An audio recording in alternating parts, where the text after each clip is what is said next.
పార్లమెంట్లో తెలంగాణ గళం వినిపించాలంటే బీఆర్ఎస్ ఎంపీలని గెలిపించాలి అన్నారు మాజీ మంత్రి కేటీఆర్. గులాబీ పార్టీపై జరిగే దుష్ప్రచారాలన్నీ నమ్మద్దు అంటున్నారు ఆయన. అయితే కేటీఆర్ వ్యాఖ్యలకి కౌంటర్ ఇచ్చారు కేంద్ర మంత్రి కిషన్ రెడ్డి. కారు పార్టీకి ఓటేస్తే అది వృధానే అవుతుంది అన్నారు.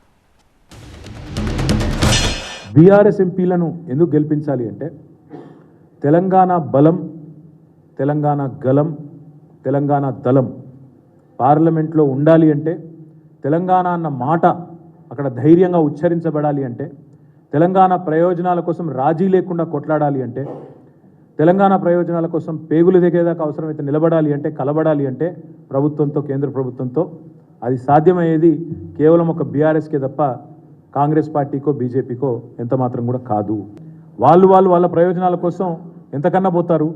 కానీ తెలంగాణ ప్రయోజనాలు కాపాడాలి అంటే, తెలంగాణ ప్రయోజనాలు ఢిల్లీలో తప్పకుండా అక్కడ ఉండే విధంగా పనిచేయాలి అంటే ఆ పని కేవలం బీఆర్ఎస్ ఎంపీలు చేయగలుగుతారు తప్ప ఇంకెవరి వల్ల కాదు.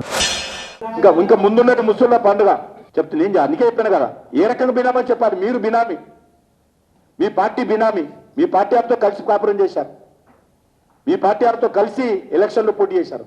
మేము ఎక్కడ బినామీ? కేసీఆర్ ఎట్లుంటారో తెలియదు మాకు, ఎన్నో కలవలే, మీరన్నది కలిసి వచ్చారు. ముఖ్యమంత్రి కుటుంబంతో పార్ట్నర్స్ ఇల్లు రికార్డు ఉంది, నేను చెప్పలేను, రికార్డు చెప్పినాయి. BRS party is outdated party. BRS party నా farm house party. BRS party is irrelevant party. లోక్సభలో ఏ ఒక్క ఓటు బీఆర్ఎస్కి వేసినా అది నేను అనలేను, చెత్త కుప్పర వేసినట్టే.